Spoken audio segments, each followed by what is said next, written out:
سراجا وقمرا منيرا فقد قال الله تعالى في كلامه المجيد والفرقانه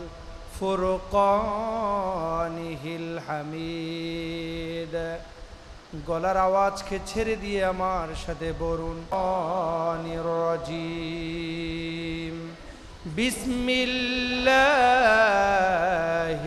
রহমানির রহিম লাকাদ কানা লাকুম ফি রাসূলিল্লাহি উসওয়াতুন হাসানাহ وقال تعالى في شان حبيبه مخبرا وآمرا إن الله وملائكته يصلون على النبي يا أيها الذين آمنوا صلوا عليه وسلموا تسليما اللهم صل على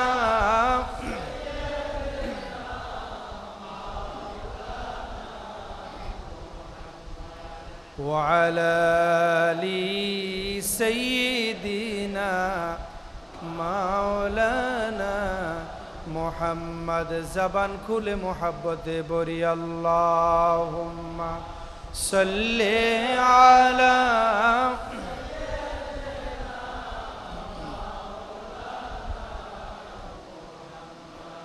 ওয়া আলা আলি সাইয়্যিদিনা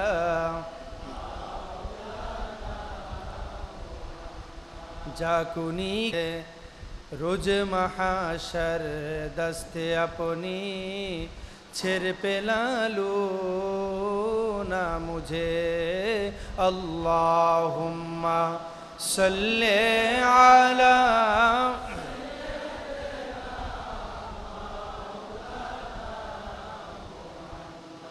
व अला आली सय्यिदिना मौलाना মোহাম্মদ যে ফুল যুগ যুগান্তরে খুশবু ছড়ায় এঁকেছি সে ফুল মোরা এঁকেছি সে ফুল মোরা মনেরই কাবায় যে ফুল যুগ যুগান্তরে খুশবু ছড়ায় হাবিবে খুদা তিনি নবী কমলিওয়ালা তারি ছুয়াতে আজো দুনিয়া উজালা তারি বিরহে দু চোখ অশ্রু ঝরায় যে ফুল যুগ যুগান্তরে খুশবু ছড়ায় গাহে গুণগান যার খোদ খোদা তালা কবি ও কবি গাথে শত সুরমালা ঝরে সুধা অবিরত কবু না ফুরায় যে ফুল যুগ যুগান্তরে খুশবু ছড়ায় আল্লাহুম্মা সাল্লি আলা মাওলানা মুহাম্মদ ওয়া আলা আলি সাইয়্যিদিনা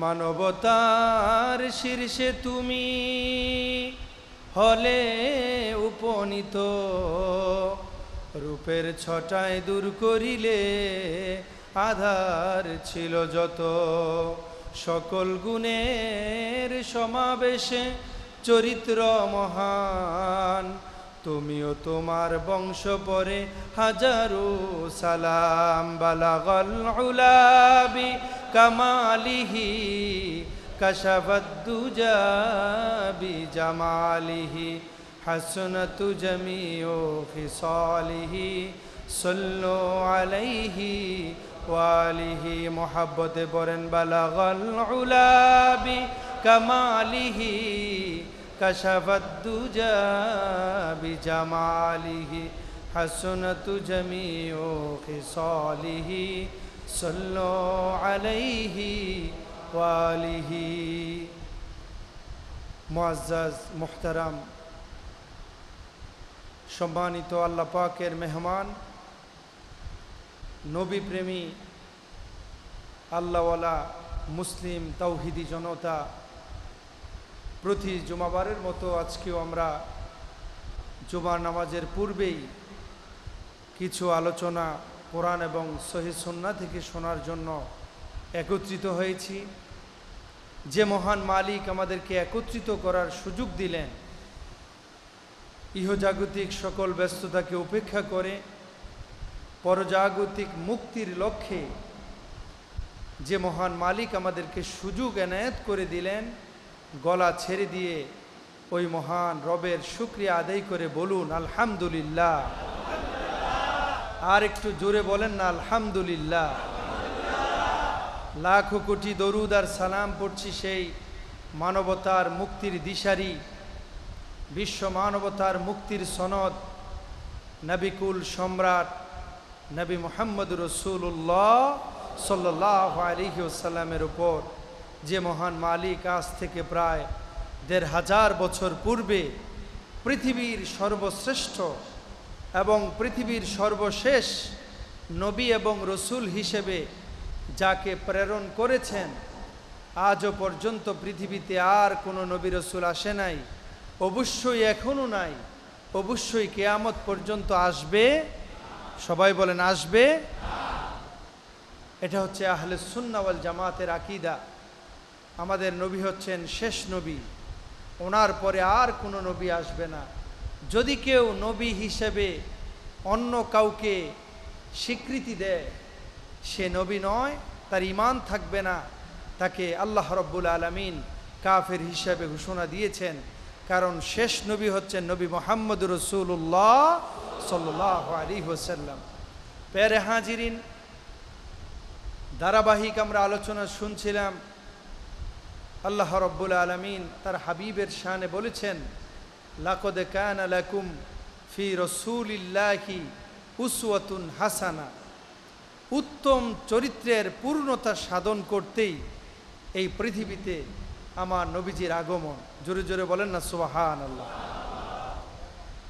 নবীজির যে আদর্শ ছিল, প্রতিটি সেক্টরে আমার নবীর আদর্শ ছিল।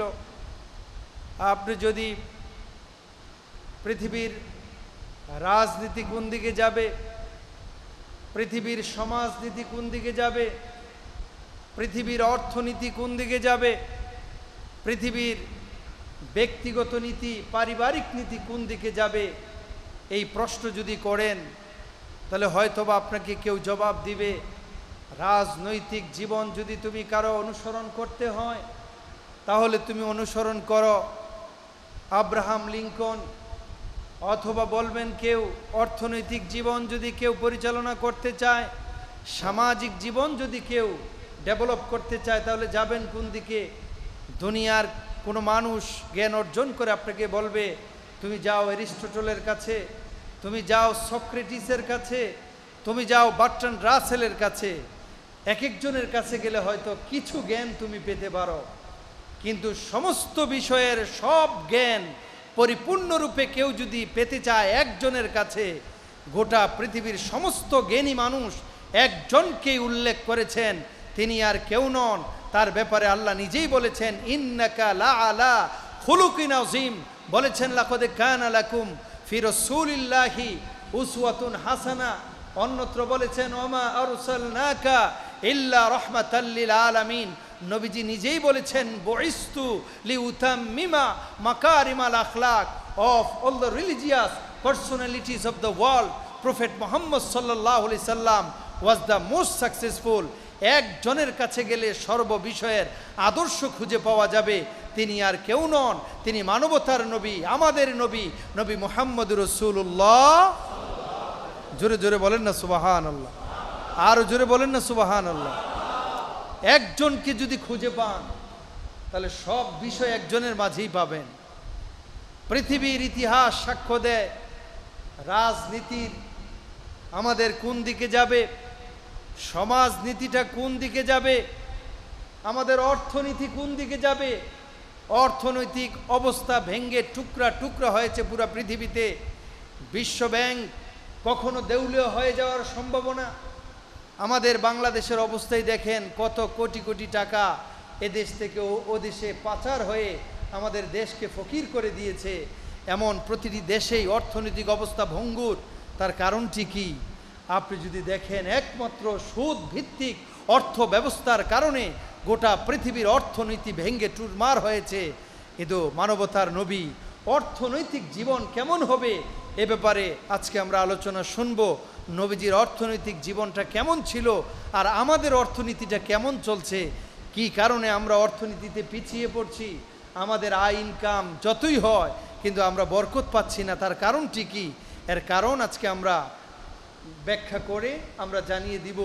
যদি মানুষ মুক্তি পেতে চায়, অর্থনৈতিকভাবে যদি সফল কাম হতে চায়, তাহলে একজনকে অনুসরণ করতে হবে। সূচনাতেই বলেন তার নাম মুহাম্মদুর রাসূলুল্লাহ।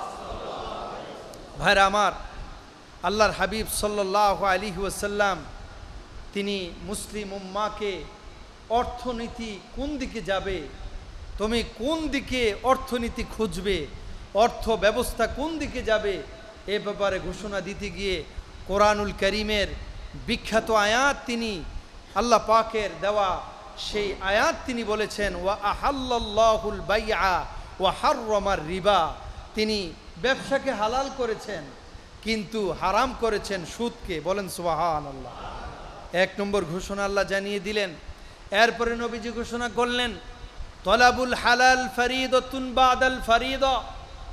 ব্যক্তি যখন নামাজ পড়ে, নামাজ পড়া ফরজ। জোরে বলেন, নামাজ পড়া কি?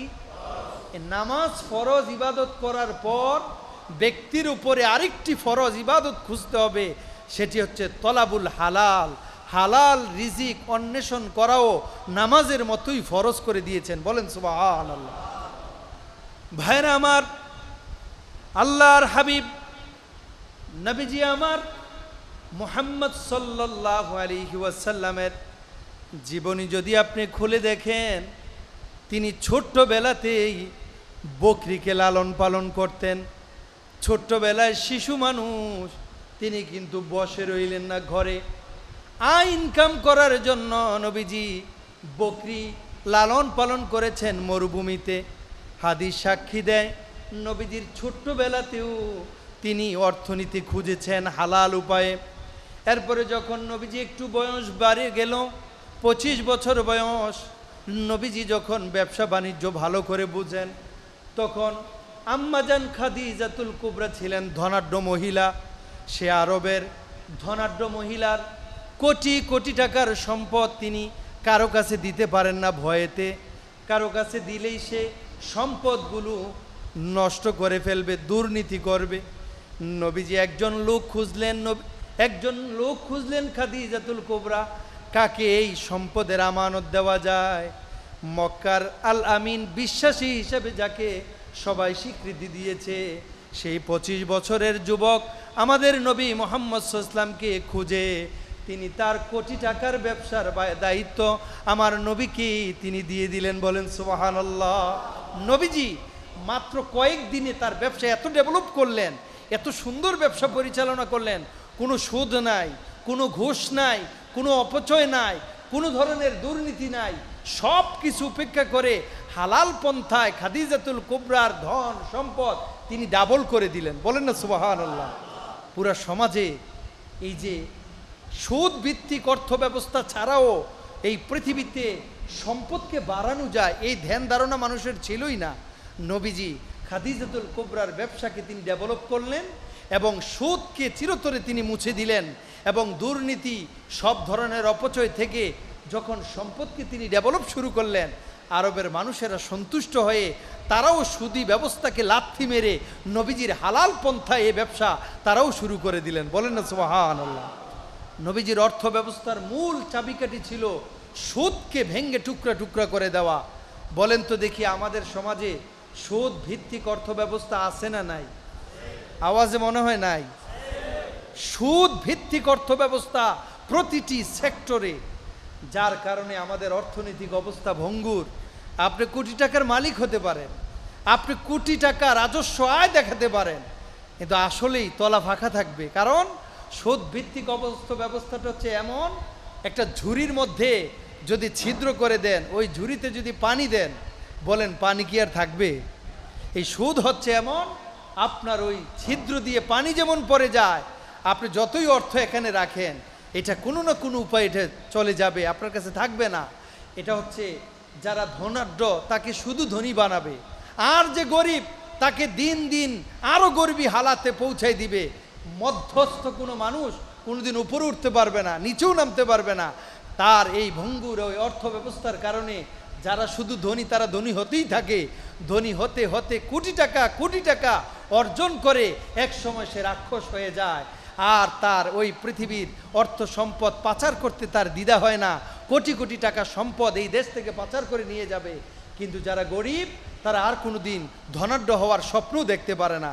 এই হচ্ছে সুদী ভিত্তিক অর্থ ব্যবস্থা। কিন্তু যদি জাকাত ভিত্তিক অর্থ ব্যবস্থা আমাদের সমাজে থাকতো, তাহলে সবাই থাকতো সমান, কেউ গরিব থাকতো না, আবার কেউ এত ধনী হতো না যে দেশের সম্পদ পাচার করে নিয়ে যাবে। যা দেখিয়েছেন হযরতে ওমর রাদিয়াল্লাহু তাআলা আনহু।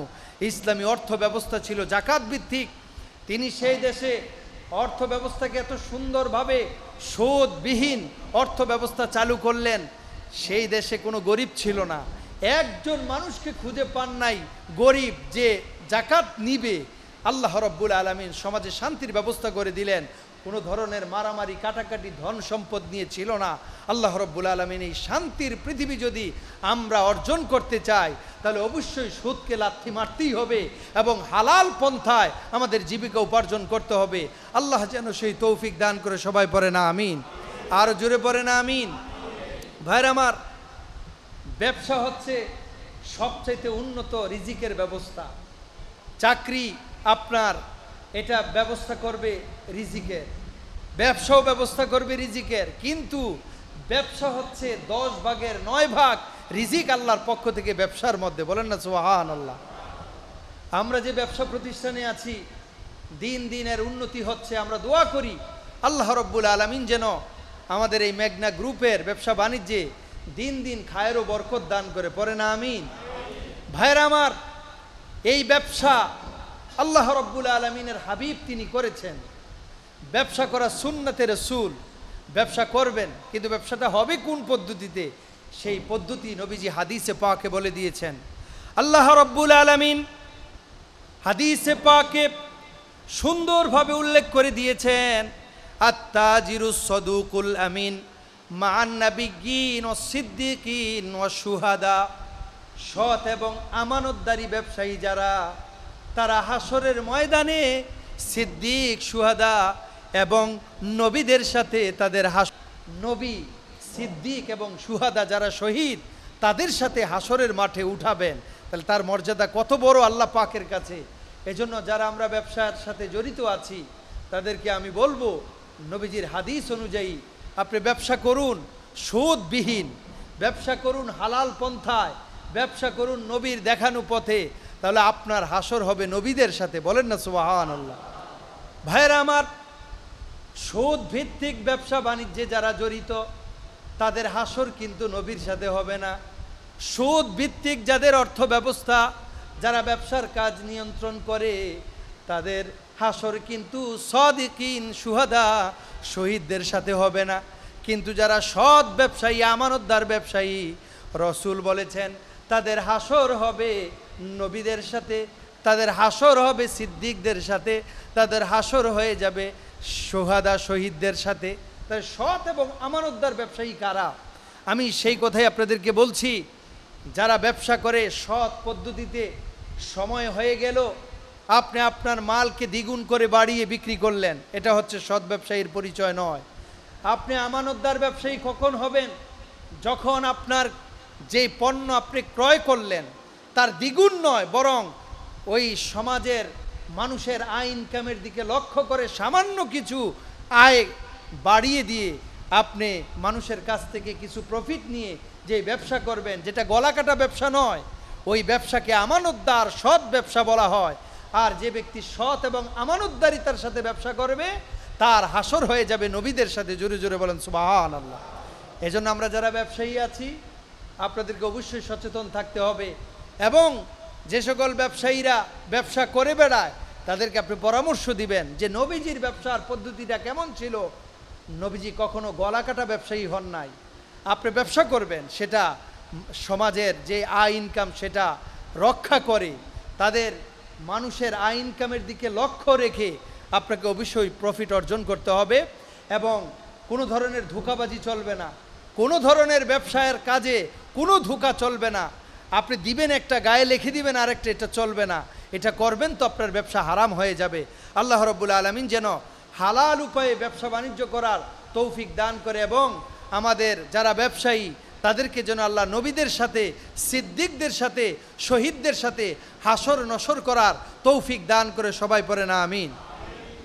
ভাইরা আমার, আরেকটি গুরুত্বপূর্ণ বিষয়, অর্থনৈতিক জীবনে আপনি অবশ্যই হারাম থেকে নিজেকে বেঁচে থাকতে হবে এবং হালাল পথ আপনাকে খুঁজে বের করতে হবে। কারণ আল্লাহ রাব্বুল আলামিন বলেছেন, ওয়ালা তাকুলু আমওয়ালাকুম বাইনাকুম বিল বাতিল। নবীজি হাদিসে পাকে তিনি স্পষ্টভাবেই বলেছেন, তোমরা একে অপরের সম্পদ অন্যায়ভাবে ভক্ষণ করবে না। আল্লাহ পাকও বলেছেন, নবীজি হাদিসেও বলেছেন যে তোমরা অন্যায়ভাবে একে অপরের সম্পদ তোমরা ভক্ষণ করবে না। অথচ আমরা আজকে দেখি যারা ব্যবসায়ী ব্যবসা করে, অথবা অন্যের সম্পদ, ভাইয়ের সম্পদ, বোনের সম্পদ অথবা এতিমের সম্পদকে আমরা অন্যায়ভাবে দখল করে আমরা আমাদের ভোগ বিলাসে লিপ্ত আছি। নবীজি বলেছেন, যারা এই কাজ করবে তারা আমার উম্মতের মধ্যে পড়বে না, তারা আমার সাথে জান্নাতে থাকতে পারবে না। নবীজি বলেছেন, যারা এই কাজ করবে তারা আমার উম্মতি নয়। যদি আপনি উম্মতি হতে না পারেন তাহলে আখেরাতে কখনোই জান্নাত আপনি আশা করতে পারেন না। আপনি নামাজ পড়তে পারেন, আপনার দাড়ি থাকতে পারে, টুপি থাকতে পারে, প্রতি বছর হজ উমরা করতে পারেন, দান সদকা করতে পারেন, কিন্তু আল্লাহ পাকের স্পষ্ট ঘোষণা, কেউ যদি অন্যায়ভাবে অন্যের সম্পদ ভক্ষণ করে কোনোদিন তার পেটে যায়, সে কোনোদিন জান্নাতে যেতে পারবে না।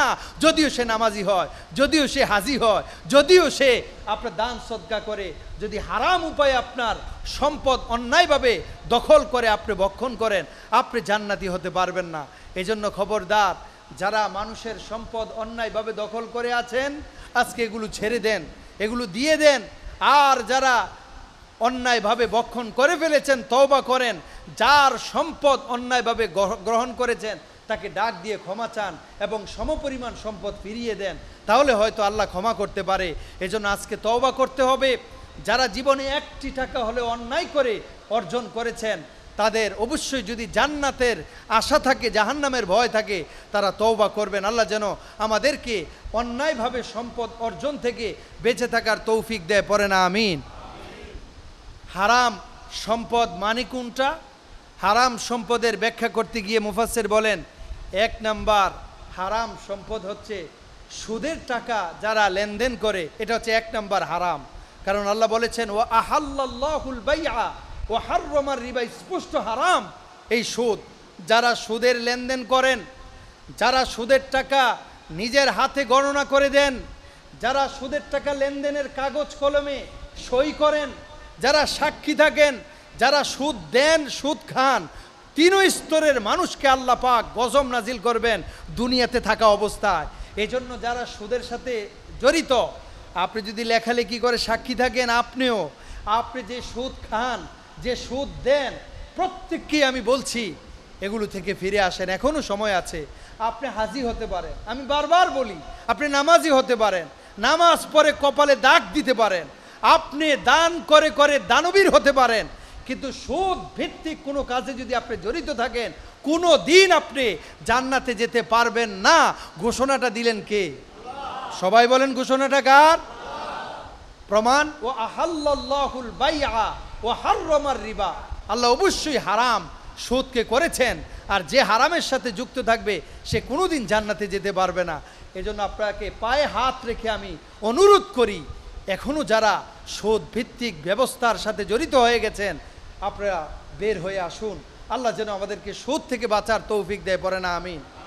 গ্রামগঞ্জে শহরেও শুরু হয়ে গিয়েছে যে আপনার 2 লক্ষ টাকা আছে, ব্যাংকে রাখলে তো অল্প টাকা আসবে, ব্যাংকে রাখবেন কি রাখবেন না সেটা বড় হুজুরদের কাছ থেকে জেনে নেবেন। কিন্তু আপনার কাছে 2 লাখ টাকা আছে, চিন্তা করেন পাশের বাড়ির মসজিদ মিয়া বিপদে পড়ছে, এসে আপনার কাছে চাইলো ভাই আমার 1 লাখ টাকা দেন, 1 মাস পরে আমি আপনার টাকাটা দিয়ে দিব। বললে এমনি তো হবে না, কিছু ডানবাম করা লাগবে। বলল করা লাগবে কত টাকা? কয় প্রতি লাখে 10,000, অনেক জায়গায় তো অনেক বেশি, কমপক্ষে 10,000।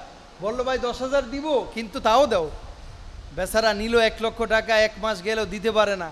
দ্বিতীয় মাস যাওয়ার পর বলল আগামী মাসে দিবা 20,000। এরপরে চলে গেল তৃতীয় মাসে, বলল 30,000-এ হবে না, ওই গুনে গুনে বাড়বে। এরকম করে করে দেখা যায় কয়েকদিন পর মূল টাকার চেয়ে সুদের টাকা বেশি হয়ে গেছে, ওই লোক আর দিতে পারে না, জমি বিক্রি করে টাকা দিতে হয়। এই ধরনের সুদ ভিত্তিক অর্থ ব্যবস্থা আমাদের সমাজে আছে না নাই? আওয়াজ দিয়ে বলেন আছে না নাই? যারা এগুলোর সাথে জড়িত তারা আল্লাহ পাকের কোরআন অনুযায়ী তারা হারাম কাজে জড়িত।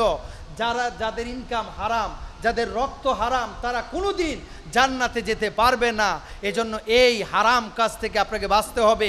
নবীজি হারামকে লাথি মেরে হালালকে প্রচলন করেছেন, আর আমরা নবীর উম্মত দাবি করে হালালকে দূরে ঠেলে দিয়ে হারামকে আমরা নিজের পকেটে নিয়ে আবার হাজি সাহেব সাজি। অনেকে এই হারাম টাকা দিয়ে হজ করে, হারাম টাকা দিয়ে দান করে, সোয়াবের নিয়ত করে। খোদার কসম, যারা হারাম টাকা উপার্জন করে এমনি তো হারাম কাজ করে, আবার এই হারাম টাকা দিয়ে যারা হজ করে তারা ডাবল হারাম কাজ করলো। এজন্য যারা হারাম টাকা দিয়ে দান করে সোয়াবের নিয়ত করে তারা কবিরা গুনাহ করে, আর প্রতিটি কবিরা গুনার মানুষ আল্লাহর কাছে মাফ পাবে না যতক্ষণ আল্লাহ তাদেরকে মাফ না করবে। এজন্য আপনাদেরকে অনুরোধ করি, সুদ ভিত্তিক কোনো কাজের সাথে আমরা জড়িত হব না। আল্লাহ যেন তৌফিক দেয়, পড়ে না আমিন। এরপরে ঘুষ আছে, ঘুষ দিয়ে বিভিন্ন সিস্টেমে অফিসে চাকরি হয় না, অফিসে চাকরির গ্রেড বাড়ে না। এখন করবে কি? একটু গিয়ে স্যারকে বিভিন্নভাবে কথা বলে ডানে বামে করে একটু টাকা টুকা, একটু গিফট। অনেকে মনে করে টাকাটাই শুধু ঘুষ হয় না।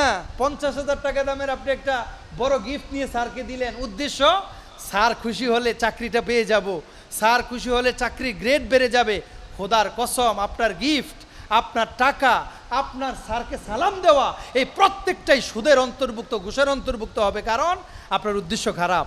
এজন্য যারা ঘুষ লেনদেন করেন, খবরদার আপনি একটা টাকা ঘুষের অর্জন করবেন না, ঘুষ দিবেনও না। আপনার যদি চাকরির গ্রেড নাও বাড়ে, রিজিকের ব্যবস্থা করবেন একজন, জোরে বলেন তিনি কে? এজন্য সচেতন হন। সুদ ভিত্তিক অর্থ ব্যবস্থাকে লাথি মারবো, ঘুষের প্রচলনকে বন্ধ করে দিব। তারপরে আমাদের সমাজে আছে প্রতারণা, শুধু প্রতারণা আর প্রতারণা। এই প্রতারণা থেকে আমাদেরকে বাঁচতে হবে। এগুলো হারাম, এগুলো নবীজি স্পষ্টভাবে দেখিয়ে দিয়েছেন সাহাবায়ে কেরামদেরকে যে প্রতারণা করা যাবে না, প্রতারণা করে কোনো ব্যবসা করা যাবে না, প্রতারণা মানুষের সাথে কোনোভাবেই করা যাবে না, এগুলো হারাম। এরপরে নবীজি বলেছেন যে জুয়া, অনেকে জুয়ারি আছে যারা খেলা নিয়েও জুয়া করে, প্রোডাক্ট নিয়েও জুয়া করে, অনেক জুয়ার সিস্টেম আছে। জুয়ারি যারা জুয়া খেলে অর্জন করেন টাকা, প্রত্যেকটি টাকা হারাম। এগুলোর সাথে আপনার কোনো মুমিনের সম্পর্ক থাকতে পারে না। যদি আপনি নিজেকে মুমিন দাবি করেন, জুয়ারি হবেন না, জুয়া খেলে টাকা অর্জন করবেন না। আল্লাহ যেন আমাদের প্রত্যেককে হালাল ইনকাম অর্জন করার তৌফিক দেয়, পড়ে না আমিন। এরপরে মদ এবং নেশা জাতীয় যত দ্রব্য, এটা আমাদের দেশে এমনিতেই সাংবিধানিকভাবে নিষিদ্ধ, কিন্তু অনেকেই এগুলোর সাথে জড়িত আছে। মদ এবং নেশা এগুলো বিক্রি করে, এগুলোর সাথে সম্পর্ক রেখে যা অর্জন করবেন প্রতিটি বিষয় হারাম। জোরে বলেন, ঘোষণাটা দিলেন কে? কোনো টাকা উপার্জন করেন, প্রতিটি টাকা হবে হারাম, আল্লাহ রাব্বুল আলামিন বলেছেন। এরপরে চুরি, ডাকাতি, কালোবাজারি আমাদের সমাজে আছে না নাই? আপনি 1 টাকা চুরি করেন আর 1 কোটি টাকা চুরি করেন, 1 টাকা ডাকাতি করেন আর 1 কোটি টাকা ডাকাতি করেন। আর কালোবাজারি করেন, প্রতিটি টাকা, প্রতিটি চুরি ডাকাতি কালোবাজারির যা ইনকাম হবে প্রত্যেকটা বিষয় হারাম, এগুলো আল্লাহ পাক থেকে নির্ধারিত, এগুলো করা যাবে না। তাহলে আপনি অবশ্যই জান্নাতি মানুষের খাতায় আপনার নাম আসবে। যদি করেন আপনি হয়ে যাবেন চির জাহান্নামী। এজন্য ভাইরা এখন সচেতন হওয়ার সময়। নবীজির আদর্শ ছিল চুরি ডাকাতি কালোবাজারি বন্ধ করা, আর আমরা তার উম্মত দাবি করে চুরিও করি, ডাকাতিও করি, কোম্পানির সম্পদ আমরা আত্মসাৎ করি, গাড়িতে করে ফাঁকা পেলেই সুন্দর করে নিয়ে চলে যায়, সিকিউরিটিকে ফাঁক দেওয়া যায়, অফিসারকে ফাঁকি দেওয়া যায়। জোরে বলেন, একজনকে ফাঁকি দেওয়া যায় না, তিনি কে? আপনি একটা 1 কেজি ওজনের সুগার চিনির প্যাকেট চুরি করে বাড়িতে নিয়ে গেলেন, খুব আরামে চা খেলেন। জোরে বলেন তো দেখি, এই যে আপনি না বলে না ক্রয় করে আমাদের অফিসকে না জানিয়ে আপনি যে ছোট্ট একটা বিষয় নিয়ে গেলেন, এটা হালাল না হারাম? সবাই জোরে বলেন, হালাল না হারাম? এই যে হারাম হলো, এটা অল্প দাম হতে পারে, একটা কাগজের টুকরো আপনি না বলে নিতে পারবেন না, কারণ এটাও আপনার এখানে অবশ্যই দায়িত্ববান যারা তাদের কাছে অবশ্যই নোট আছে, আপনি এখান থেকে কোনোভাবে কিছু নিতে পারবেন, এটা হারাম। কিন্তু আজকে আমরা মনের অচেতন হয়ে আমরা মানুষকে ফাঁকি দিয়ে মনে করি নিতে পারলেই বেঁচে গেলাম। না, আপনি আরো বিপদে পড়ে গেলেন। আপনি নিয়ে গেলেন তো ঠিক, খেলেন, আপনি রক্ত মাংস এই হারাম দিয়ে উপার্জন করলেন, এজন্য আপনার রক্ত হারাম হয়ে যাবে, সন্তানের রক্ত হারাম হয়ে যাবে। হাসরের ময়দানে আপনি আপনার সন্তানকে ভালো রাখার জন্য কোম্পানির টাকা চুরি করলেন, কোম্পানির সম্পদ চুরি করলেন, অথবা দেশের সম্পদ চুরি করলেন, অফিসের টাকা চুরি করলেন, ডাকাতি করলেন, কালোবাজারি করলেন, দুর্নীতি করলেন, সুদ ঘুষ খেয়ে সন্তানকে আপনি বড় করলেন। হাসরের ময়দানে আপনার সন্তানই বলল, বাবা আপনারা তো আমি এগুলো বলি নাই, আপনি কেন করলেন? আমাদেরকেও হারাম খেয়ে এখন জাহান্নামে নিবেন, আমরা জাহান্নামে যেতে পারবো না, আমাদের সব গুণ আপনার কাছে, কারণ আপনি তো এই কাজ করছেন, আমরা বলি নাই। এজন্য খবরদার, সাবধান। আপনি বাবা, আপনি অভিভাবক, আপনি বড় ভাই, আপনার টাকা যদি হারাম হয়, আপনার স্ত্রী খাবে, আপনার সন্তান খাবে, আপনার ভাই খাবে, আপনার মা খাবে, হাসরের ময়দানে তারা জাহান্নামে যেতে চাইবে না, আপনাকে ধরাই দিবে, সব আমলনামা আপনার কাছে দিয়ে দিবে। এজন্য সাবধান। টাকা কম হতে পারে, কিন্তু হালালভাবে উপার্জন করবেন, একটা টাকা হারাম খাবেন না, তাহলে বরকত দিয়ে আপনার পরিবারকে জান্নাতি পরিবার বানাই দিবেন একজন। জোরে বলেন, তিনি কে? ভাইরা আমার, এরপরে সততা এবং আমানতদারিতার সাথে আমরা ব্যবসা বাণিজ্য করব। যে প্রতারণা করে সে আমার নবীর উম্মত হতে পারে না। নবীজি হাদিসে বলেছেন, অপচয় থেকে আমরা বিরত থাকবো। অনেকে অপচয় করি, নবীজির অর্থনৈতিক জীবনে কোনো অপচয় ছিল না, 1 টাকা অপচয় ছিল না। আমরা অপচয় করে করে আমাদের জীবন শেষ করে ফেলছি। ঘরে লাগবে না এটা, এরপরও আমরা নিয়ে যাই, ঘরে নিয়ে এগুলো ফালায় রাখি। অফিসে দেখা যায় অনেক কিছু লাগবে না, ফ্রি পাইতো, তো নিয়ে একটু নষ্ট করে ফেলি। না, অপচয় করতে পারবেন না। অপচয় করলে আপনার জীবনের অনেক ক্ষতি হয়ে যাবে। এগুলোর প্রত্যেকটা জীবনের সাথে সম্পৃক্ত। আপনি অপচয় করবেন তো আপনার জীবন অপচয় হয়ে যাবে, আপনার জীবন থেকে হায়াত কমে যাবে, আপনার জীবন থেকে বরকত কমে যাবে। এজন্য যেই কোনো কাজ অপচয় করা যাবে না, সময়ের অপচয় করা যাবে না, অর্থনৈতিকভাবে কোনো কাজ অপচয় করা যাবে না। প্রত্যেককে হতে হবে মিতব্যয়ী, যেখানে যেটা প্রয়োজন সেটাই করতে হবে। এটাই নবীজির আদর্শ ছিল। আসুন আমরা সকলেই মিতব্যয়ী হই, অপচয় রোধ করি। এবং সর্বশেষ নবীজির একটি অন্যতম গুরুত্বপূর্ণ হাদিস, যেটা আমরা সবাই জানি, যারা মালিক পক্ষ, আমরা এই হাদিসটি ভালো করে জানা দরকার। যারা শ্রমিক, কর্মকর্তা, কর্মচারী, যাদের আন্ডারে, যাদের অধীনে যারা কাজ করে, তাদের যেই পারিশ্রমিক, এই পারিশ্রমিক কখনো আটকায় দেওয়া যাবে না। কারণ নবীজির স্পষ্ট হাদিস, নবীজি বলেছেন, ইবনু মাজার হাদিস, শ্রমিকের ঘাম শুকানোর পূর্বেই তার পারিশ্রমিক তোমরা দিয়ে দাও। নবীজির স্পষ্ট হাদিস, সহিহ হাদিস। এজন্য শ্রমিকের বেতন আটকানো যাবে না। আপনি যদি কাউকে কোনোদিন কাজে নেন, তার কাজের এই পারিশ্রমিক আপনি আটকাই দিতে পারবেন না, 1 টাকা আটকাই দিবেন, হাসরের ময়দানে আপনার জবাব দিতে হবে। এজন্য যারা মালিক পক্ষ, আল্লাহ পাক যেন তাদেরকে সচেতন হওয়ার তৌফিক দান করে, এবং আমরা যারা কর্মকর্তা, কর্মচারী, শ্রমিক, আমাদেরকে যেন যথাযথভাবে সঠিকভাবে কাজে আঞ্জাম দেওয়ার তৌফিক দান করে, পড়েন আমিন। চুরি, ডাকাতি, কালোবাজারি এবং সুদ ঘুষ, এই সমস্ত লেনদেন থেকে আমাদের জীবনকে যেন আল্লাহ পুত পবিত্র করে দেয়, সবাই পড়েন আমিন।